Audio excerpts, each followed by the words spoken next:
So yun guys, tapos na ako mag-prepare. Sila nag-house tour pa sa baba. Yun guys, nakikita nyo naman, di ba? Ayan. Will you be my girlfriend? Sorry guys, kinakabahan talaga ako kaya nabubulol-bulol na ako.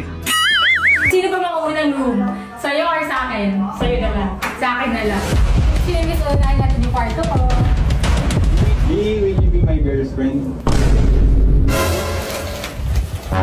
Oh no! Ano to, Bill? Ay, pareho kasi kayo ng damit. Mangliligaw ka? Ano ba yan? Tapos si Sophia pa unang-una niligawan mo. Ay, hindi ikaw. Pareho kasi kayo. Siya pa unang tinanong mo. Kinakabahan din ako eh. Kahit magkapayas kami ng damit, dapat alam mo sino ako. Bago ka mangligaw, dapat alam mo sino ako at kilala mo ako. Will you be my girlfriend? Nag-aksaya ka lang ng oras. Ayoko.